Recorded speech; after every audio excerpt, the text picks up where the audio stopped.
மீன ராசி அன்பர்களே, சுக்கிர பயிற்சியால் என்ன பலன்? மீன மனையில் உச்ச பலம் பெற்ற சுக்கிரனால, அதாவது உங்க ராசிக்கு 3ஆம் அதிபதி, முயற்சி ஸ்தானத்தின் அதிபதி, தைரிய வீரியத்தை கொடுக்கக்கூடியவன் சுக்கிரன், உச்ச பலம்.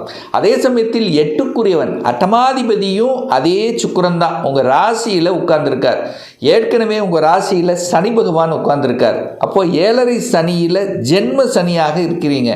இப்போ 12ஆம் அதிபதியாக இருக்கக்கூடிய சனி பகவான் 8ஆம் அதிபதியாக இருக்கக்கூடிய அந்த சுக்கிரன் 2 சேர்ந்திருக்கு.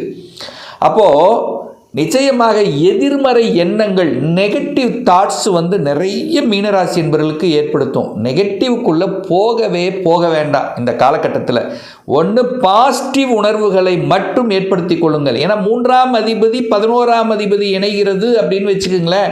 அப்போ 3ங்கிறது முயற்சி. நல்ல முயற்சி எடுங்க, தன்னம்பிக்கையோடு செயல்படுங்க, வெற்றி உறுதி. நெகட்டிவ்க்குள்ளே போனீங்கன்னா நெகட்டிவ்க்குள்ளே போகும், பாசிட்டிவ்க்குள்ளே போங்க. தன்னம்பிக்கையோடு செயல்படக்கூடிய ஒரு நல்ல மாதம். முயற்சிகள் வெற்றி பெறும். உங்கள் முயற்சியால் லாபத்தை அனுமதிக்கக்கூடிய ஒரு அற்புதமான ஒரு காலகட்டம் அப்படின்னு சொல்லுவேன். சில சமயங்களில் சோம்பேறித்தனமாக டல்லாக இருக்கக்கூடிய நிகழ்வு இருக்கும். அதுக்கெல்லாம் நீங்கள் இடம் கொடுக்க வேண்டாம். ஏன்னா சந்திரன் அங்கே இருக்கார், அங்கே சனி உட்கார்ந்துருக்கார். உங்கள் மனசை ஏதோ ஒரு வகையில் காயப்படுத்துகிற மாதிரியும், மனசு சரியில்லாத மாதிரியும் எல்லாமே இருக்குது. பட் இல்லாத மாதிரி ஒரு ஃபீலிங்ஸை கொடுத்துக்கிட்டு, நீங்களே எதையாவது ஒன்று நினச்சிக்கிட்டு, இது நடக்கலை அது நடக்கலைன்னு சொல்லி நீங்களே ஒன்று எடுத்து போட்டுக்கிட்டு, ஸோ இந்த மாதிரி தன்னுடைய மனசை தானே ஏதோ ஒரு கெடுத்துக்கக்கூடிய அமைப்புங்கிறது இருக்குது. ஹெல்த் சார்ந்த விஷயத்தில் கொஞ்சம் அக்கறை எடுத்துக்கொள்வது நல்லது இந்த மீனராசி அன்பர்களுக்கு. அப்போ முயற்சியால் வெற்றி பெறக்கூடிய ஒரு அற்புத காலகட்டம் தான் இந்த மீனராசி என்பர்கள் அப்படிங்கிறத ஞாபகத்தை வச்சுக்கோங்க. பிரயாணங்கள் ஏற்படுத்தும். சிறு தூர பிரயாணங்கள், தூரதேச பிரயாணங்கள், இந்த மாதிரி பிரயாணங்களை ஏற்படுத்தக்கூடிய அமைப்பு இருக்குது. சுக்கிரன் அங்கே உங்கள் ராசியிலேயே உச்சபலம் இருக்கிறதுனால கலைத்துறையில் நிறைய பேருக்கு நாட்டம் இருக்கும். கலைத்துறையில் ஆர்வத்தை கொடுக்கும். கலைத்துறையில் இருக்கின்றவர்கள் கொஞ்சம் அலைச்சல், திருச்சல், டென்ஷன், ப்ரெஷர் கொடுத்தாலும் வளர்ச்சியை கொடுக்கக்கூடிய ஒரு காலகட்டம் தான் இந்த மீனராசி என்பவர்களுக்கு அப்படின்னு சொல்லுவேன். அதே சமயத்தில் அழகு சார்ந்த விஷயத்தில் நாட்டம் அதிகம் இருக்கும். அழகு சார்ந்த விஷயங்கள், ஜவுளி சம்பந்தப்பட்ட துறையில் இருக்கின்றவர்கள், இந்த சுக்கிரன் இந்த உணவு சம்பந்தப்பட்ட ஹோட்டல் சம்பந்தப்பட்ட துறையில் இருக்கிறவங்களுக்கெல்லாம் நல்ல வளர்ச்சி கொடுக்கும். எந்த அளவுக்கு முயற்சி போடுகிறீர்களோ அந்த அளவுக்கு லாபத்தை கொடுக்கும் அப்படிங்கிறது நிச்சயமான ஒரு அமைப்பு. அதே சமயத்தில் 8க்குரியவன் அட்டமாதிபதி தனக்கு 6ஆம் இடத்துல போய் உட்கார்ந்துருக்கார். அப்போது என்ன ஆகும்? 8க்குரியவன் தனக்கு 6ல், அப்போ திடீர் பாசிட்டிவத்தை கொடுக்க போகுது. இது நடக்கலை, இது வலியாக இருக்குது, இது வேதனையாக இருக்குது, கஷ்டமாக இருக்குதுன்னு நினச்சிட்டு இருந்த சில விஷயங்கள் உங்கள் முயற்சியால் அப்படியே பாசிட்டிவாக மாற்றக்கூடிய ஒரு காலகட்டம். ஒரு வலியை கொடுத்து கொண்டிருந்த விஷயங்கள் அந்த வலிக்கே வலி, அப்போது வலியிலிருந்து நிவாரணம் செய்யக்கூடிய தன்மைங்கிறது இருக்குது. வேலை இல்லாதவர்களுக்கு உங்கள் முயற்சியால் நிச்சயமாக வேலை கிடைக்கும். முயற்சியால் வேலை உண்டு, சக்சஸ் உண்டு. 8ஆம் இடம் என்பது வலி, வேதனை, துக்கம், துயரம் என்று சொன்னாலும் கூட திடீர் அதிர்ஷ்டம் அங்கே தான் ஒளிஞ்சிருக்கு.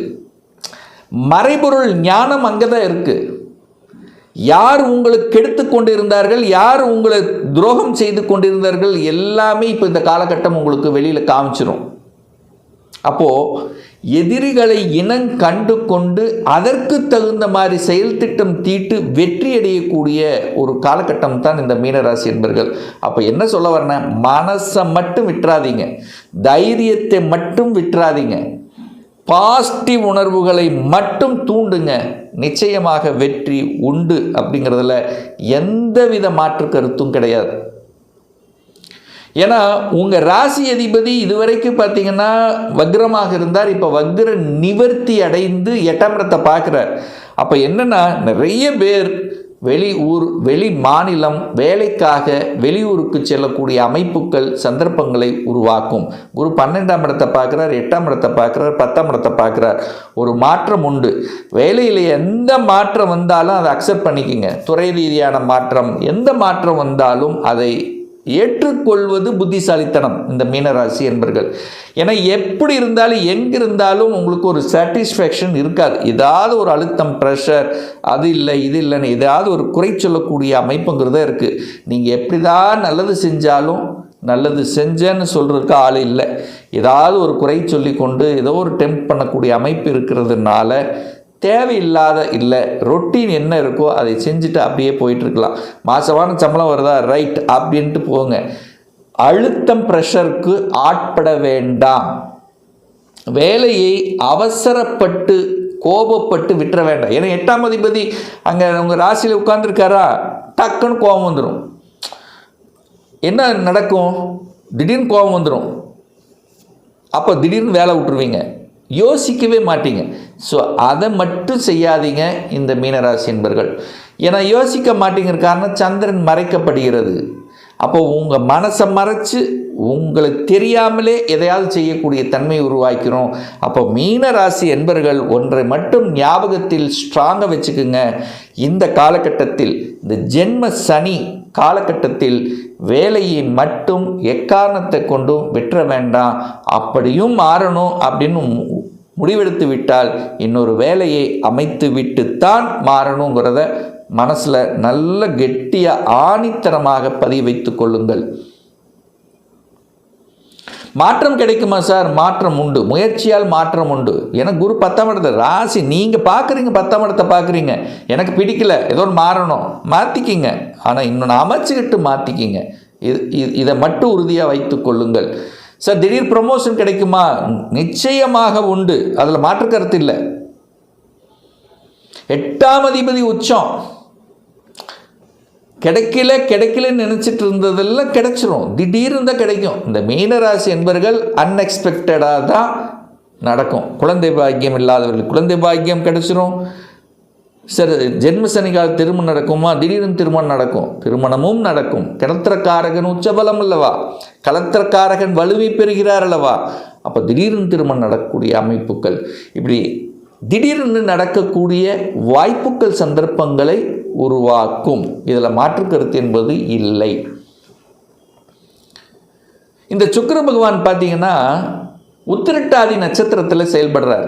இந்த மார்ச் மாதம் 14ஆம் தேதி வரை உத்திரட்டாதிங்கிறது சனி பகவான். சனி பகவானுங்கிறது விரையாதிபதியும் அவர் தான், லாபாதிபதியும் அவர் தான். அப்போது லாபாதிபதி நட்சத்திரத்தில் அப்படின்னு எடுத்துக்குங்க.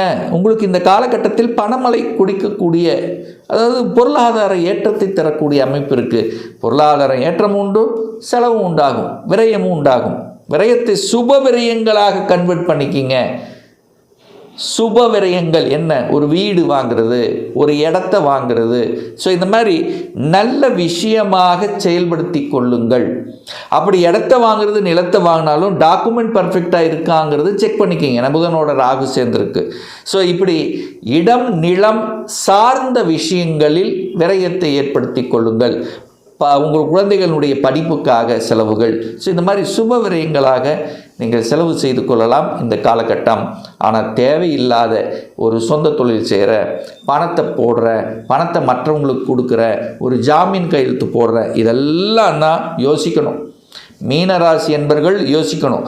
சொந்த தொழில் என்ட்ரி ஆகுறீங்களா, கொஞ்சம் யோசிக்கணும். கொடுப்பனை இருக்காங்கிறது செக் பண்ணணும். ஜாமீன் கையெழுத்து சுத்தமாக ஆகாது.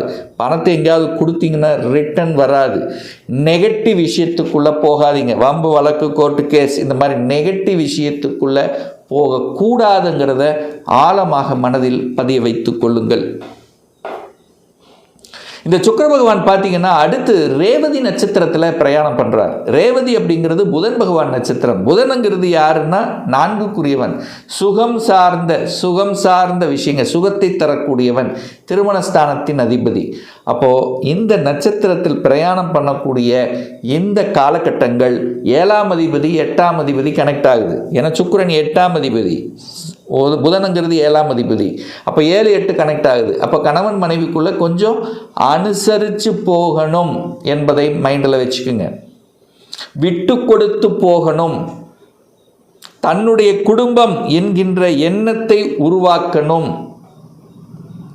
அப்போ தான் நல்லா இருக்குல்லன்னா என்னைக்காவது சண்டை வரும், கருத்து வேறுபாடு வரும். என்றைக்கோ போட்ட சண்டையை எடுத்து பேசுவீங்க. அப்போ அந்த ஒரு மனசு ஏதோ ஒரு வகையில் பாதிக்கப்படும் அப்படிங்கிற அமைப்பு புரிஞ்சுக்குங்க, அவ்வளோதான். பெரிய கெடுபலன்கள்ங்கிறது இல்லை, இது கோச்சார ரீதியான பலன்கள் தான். அப்போ கொஞ்சம் அனுசரிக்கணுங்கிறத மைண்டில் வச்சுக்கிட்டா போதும். அதே மாதிரி கூட்டு தொழிலில் கூட்டாளிகளோட சார்ந்த விஷயங்கள் கொஞ்சம் கவனத்தோடு இருக்கணும். 4-8 4ஆம் அதிபதி 8ஆம் அதிபதி 8ஆம் அதிபதி 4ஆம் அதிபதி கனெக்ட், 4-8 கனெக்ட் ஆகுது. 4ங்கிறது வண்டி வாகனம், 8ங்கிறது பிரச்சனை. அப்போ வண்டி வாகனத்தில் பிரயாணம் செல்லும் பொழுது கொஞ்சம் கவனமாக இருக்கணும். அப்போ என்ன பண்ணணும், இரவு நேர பயணங்களை முற்றிலுமாக தவிர்த்து விடுங்கள், இது நல்லது. இந்த வண்டியில் வித்தை காமிக்கிறது, சரி, இதெல்லாம் தவிர்க்கிறது மீனத்துக்கு நல்லது. அப்போ 8ஆம் அதிபதி வலியை கொடுத்தாலும் திடீர் அதிர்ஷ்டத்தை கொடுக்கக்கூடிய காலகட்டம் என்பதையும் ஞாபகத்தில் வைத்துக் கொள்ளுங்கள் மீனராசி அன்பர்கள்.